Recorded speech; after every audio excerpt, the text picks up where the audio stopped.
bienvenido, ingeniero Rodelmar. Muchas gracias a todos los organizadores y un saludo a todos los miembros del panel. ¿Qué digo? Este sector es súper apasionante y somos actores ya muy conocidos los que estamos en el panel, entonces pues, los saludo a mis colegas de siempre. Bueno, voy a hablar de transporte urbano. El ingeniero Felipe Tetle hablará más sobre el transporte regional más alta velocidad.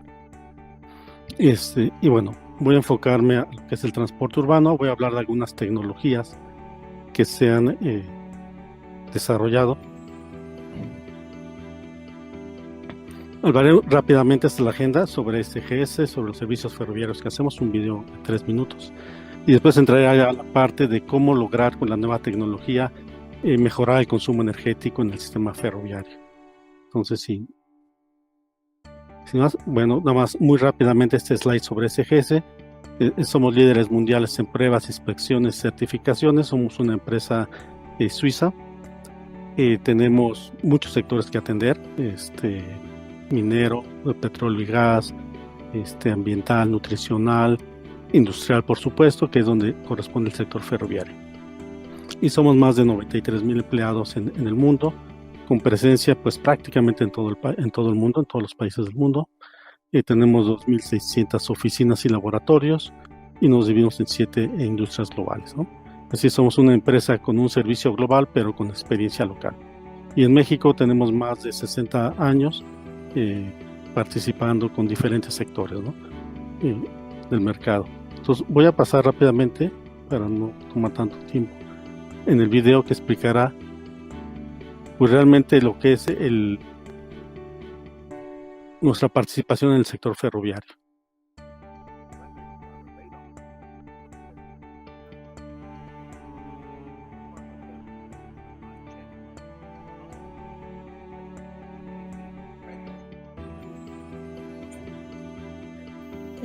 Solo que no se escucha el audio.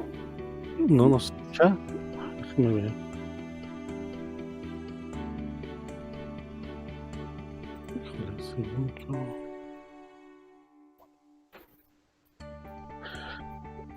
Bueno, voy a tratar de ir mencionando para no detener más la presentación.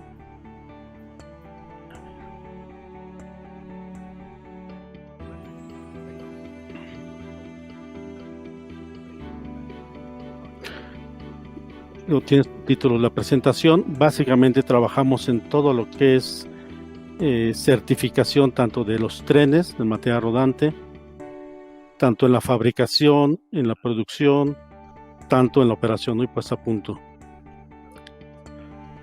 Obviamente certificamos desde productos, el manejo de los sistemas, asegurar la calidad, las certificaciones de seguridad y de condiciones de inspección, auditamos, probamos y tenemos un equipo técnico para todas esas labores. Y como comentaba, ¿no? Somos una compañía global en donde participamos en todos los sectores.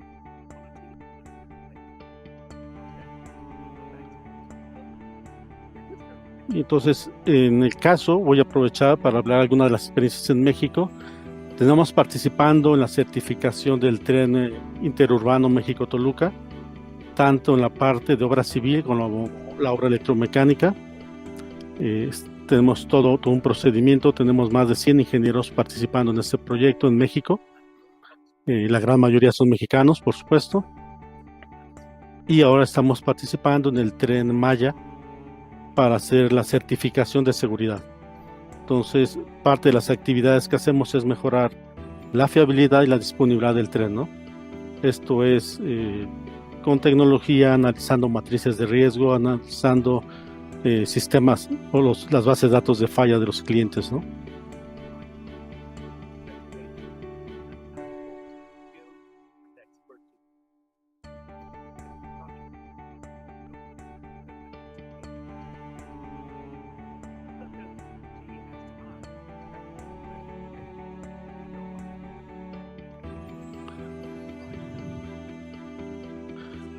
Participamos tanto en los sectores ferroviarios, o por supuesto de carga y de pasajeros, tanto urbanos, suburbanos y regionales. Y bueno, participamos desde, como decíamos, ¿no?, certificar productos, procesos, proveedores, fabricación ya de productos terminados y la seguridad, ¿no?, la seguridad operativa. Entonces voy a pasar a la siguiente. Bueno, aquí básicamente un sistema ferroviario de pasajeros. He puesto los sistemas que lo comprenden.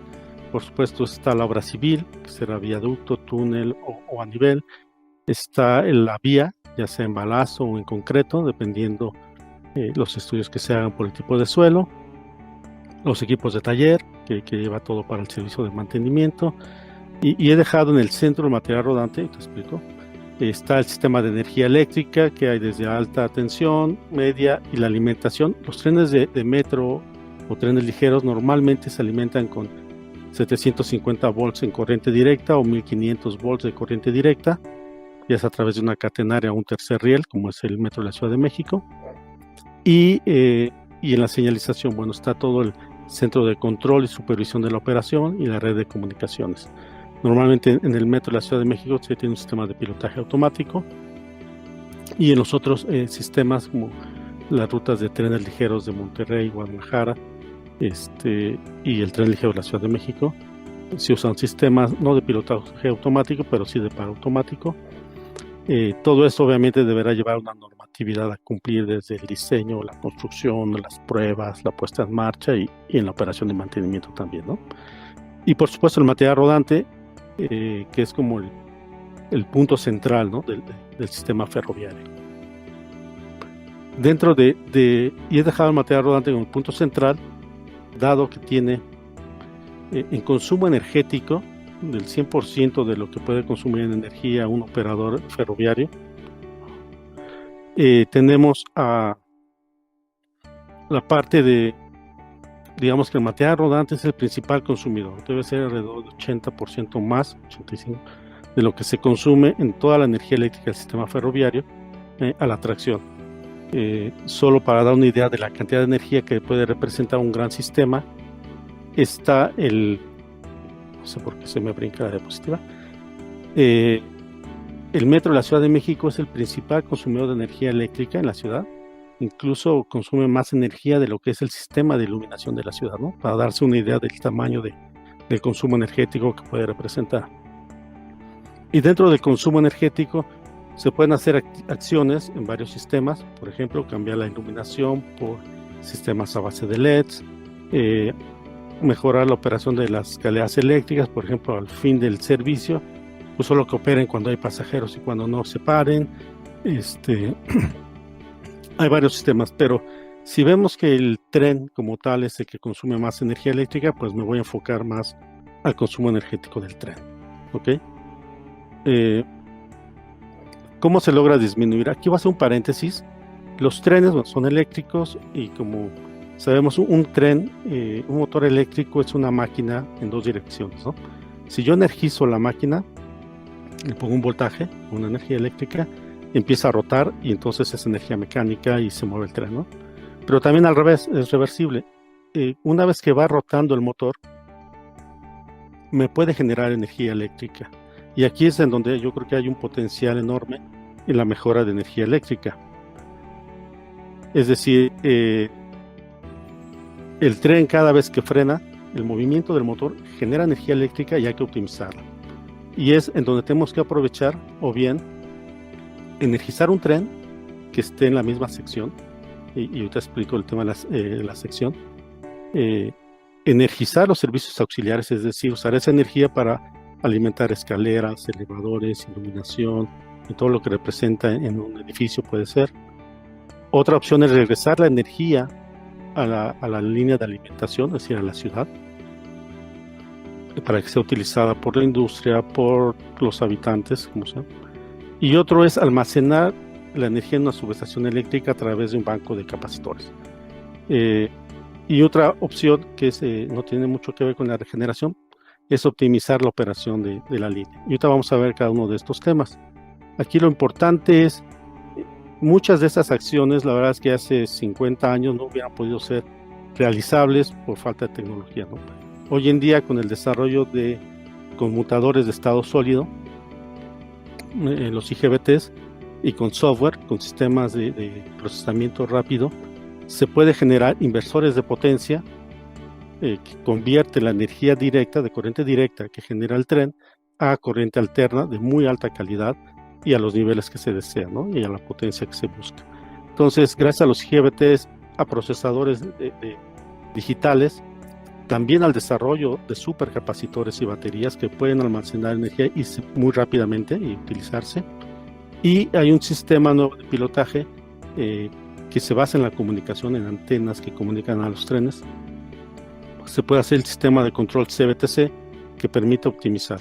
No sé por qué se me brinca la pantalla ahí, perdón. Entonces, con todo esto, estas nuevas tecnologías que son recientes, se puede ya realizar sistemas que nos hagan más eficiente el uso de la energía en los sistemas de metro o trenes ligeros. Decía que el hecho de la energía que se regenera en los trenes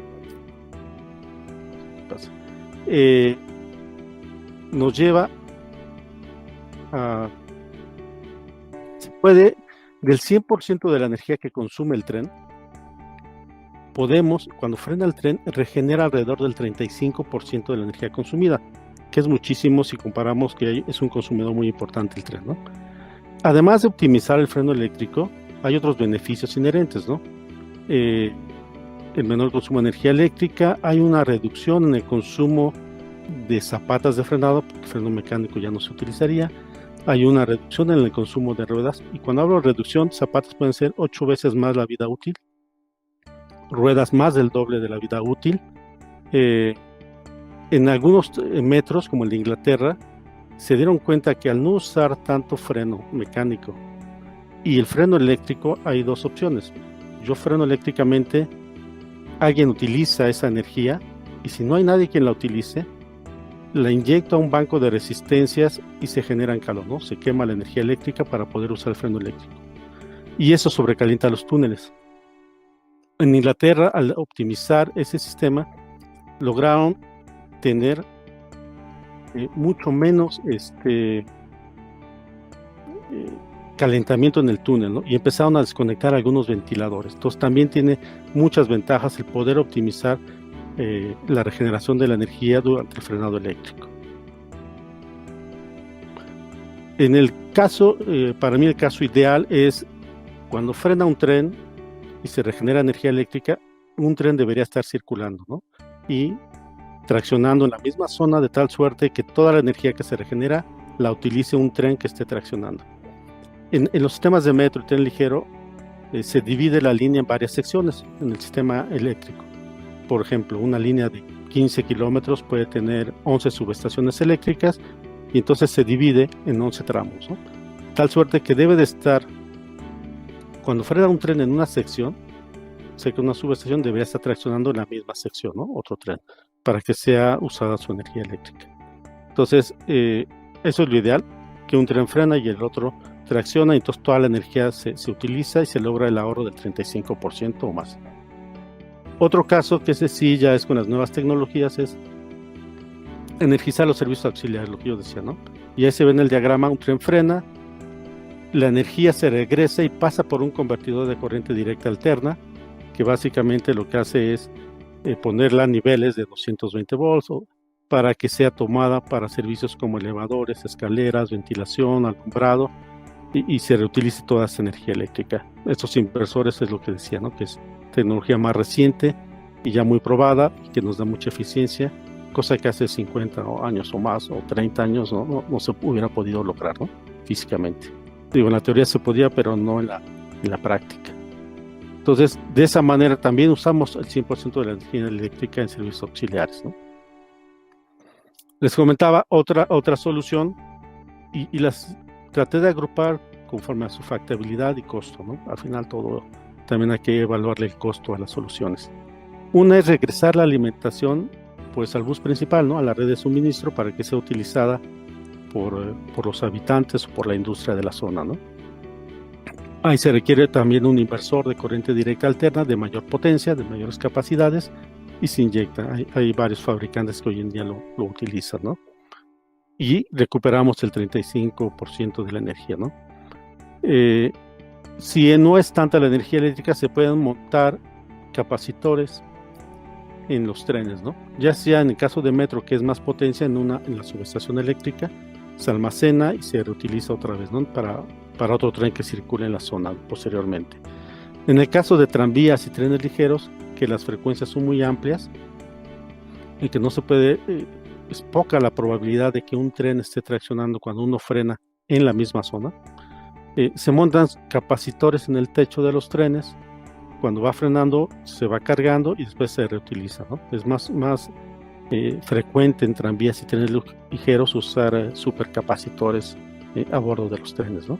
Y en metro es más por el tamaño de la energía que se regenera, montar capacitores pues, son más grandes en una subestación eléctrica.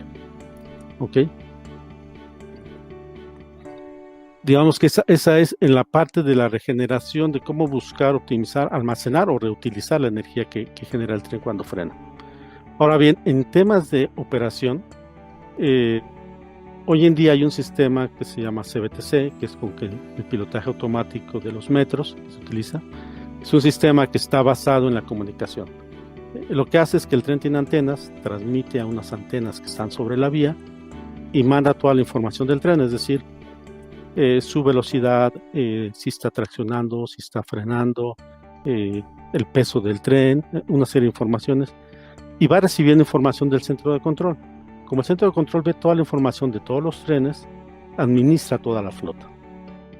Anteriormente, los sistemas de señalización o pilotaje utilizaban un concepto que se llama cantón fijo. En la figura de la parte superior del lado izquierdo, y si no se mueve más esto, lo pueden ver. Antes se dividía la línea en tramos, en cantones, ¿no? Y entonces para evitar un alcance de trenes se dejaba al menos un cantón entre un tren y otro tren, ¿no? Y para asegurar que nunca hubiera un alcance, si algún tren se pasaba una señal en rojo, pues poder frenarlo, y que pudiera frenar, pues los cantones se dejaban muy amplios. De tal suerte que eso determinaba la frecuencia de paso de los trenes.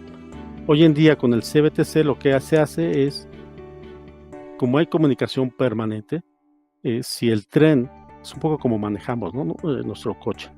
Si vamos muy lentos, cuando hay tráfico, pues vamos muy cerca un tren del otro, ¿no? Un coche del otro, vamos muy cerca, no muy pegados. Y si vamos en una autopista a más velocidad, pues nos distanciamos mucho más, ¿no? Del carro de enfrente para evitar cualquier colisión, ¿no? Es un poco similar como se opera el tren con el CBTC. El sistema maneja una envolvente que se ve como en azul enfrente de los trenes, que de acuerdo a la velocidad, a si está lloviendo, al peso del tren, es el área que debe de dejarse para que el tren logre frenar en caso de urgencia. Y de esta manera se logra que haya más trenes en la línea operando. En teoría, se puede lograr hasta 20% más trenes. Si una línea usa 20 trenes en operación, pues puede incrementar a 24 trenes, ¿no? Su operación con este sistema CBTC, y de manera totalmente segura y confiable. Eso, en términos de energía, ¿qué nos puede ayudar? Bueno, si decimos que lo ideal es que cuando un tren va frenando, el otro vaya traccionando en la misma zona, si aumentamos la frecuencia de paso, la probabilidad es mucho mayor, ¿no? Que se optimice la energía eléctrica. Entonces, en la tabla de abajo lo que hice un ejemplo muy sencillo de decir, bueno, con unas frecuencias de paso establecidas de 120 segundos, 110, 190, y con diferentes configuraciones de trenes, de 2 carros por tren a 6 carros por tren, mover 24,000 pasajeros lo puedo hacer a 120 segundos, como puede ser el cantón fijo, con un tren de 4 carros, o bien una frecuencia de 90 segundos, un tren de 3 carros. Esto es para tratar de tener mucha mayor probabilidad de optimizar el consumo energético. Esa es una manera de hacerlo. Por supuesto, el CBTC, las líneas de metro son configuradas y se conoce perfectamente dónde hay curvas, en qué zona están, de qué radio son, si hay alguna pendiente, donde hay equipos de cambios de vía, que tiene que bajar su velocidad por seguridad. Entonces se puede configurar, y lo que hoy se hace con este sistema es tratar de configurar y buscar que cuando un tren frena, otro esté traccionando en la misma zona. Por supuesto debe haber un tren o debe haber una cierta frecuencia que permita esto, ¿no? Que coincidan en una misma zona más de 2 trenes. Entonces, con esto es como se logra perfectamente optimizar y recuperar la energía, y por un lado optimizar la energía y por otro lado dejar de usar un freno reostático, quemar la energía regenerada en calor, quemarla en resistencias, y evitar también el uso de ventiladores, ¿no? Yo creo que son tecnologías que hoy se pueden usar. Algunos metros en el mundo empiezan a migrar y a modernizar sus líneas. El caso del Metro de la Ciudad de México está en ello también. Y otro tema, siguiendo la pregunta que le hizo al doctor Iker, es la velocidad, ¿no? Hay gente que dice, ¿por qué no vamos o el tren corre a 90 kilómetros por hora, voy a decir, ¿no? ¿Por qué 70, por decirlo? La verdad es que la energía va en función del cuadrado de la velocidad, ¿no? La energía es la masa por el cuadrado de la aceleración. Entonces, si estamos yendo a velocidades muy altas y acelerando mucho, consumimos más energía. Y cuando se hace una simulación de lo que gasta en tiempo y en energía un tren, de verdad a veces ahorra uno bastante energía y pues sí se pierde un poco de tiempo, pero un poco me refiero a no más de 1 minuto, que a lo mejor pues es lo que tardamos en esperar el camión, ¿no? que vamos a tomar, o caminar a nuestro trabajo, a la casa, a la escuela. Entonces podemos hacer más eficiente, y creo que debemos ser más eficiente con estos nuevos sistemas, las curvas de operación de los trenes para no consumir mucha velocidad sin tampoco castigar mucho el tiempo de traslado, ¿no? Entonces yo creo que son tecnologías, resumiendo, yo diría los capacitores, los supercapacitores, los inversores de potencia y los sistemas de control como el CBTC y las comunicaciones, son tecnologías que están permitiendo que el tren de pasajeros en temas de urbanos mejoren mucho el consumo energético. Entonces yo creo que son tendencias que se deben de seguir y hay que abonar a ellas, ¿no? Entonces, en conclusión, bueno, pues ya comenté las tecnologías. Yo diría que se busque siempre primero que sea un tren que tracciona cuando uno frena, para no invertir en tantos equipos en el sistema. Pero si no es el caso, por razones de operación, por razones de frecuencia, que puede ser, bueno, pues buscar poner inversores de potencia en donde se reutilice al 100% de la energía que genera el tren, ¿no? Ya sea en servicios auxiliares, ya sea en la red principal. Y con eso concluyo, Pascual. Muchas gracias.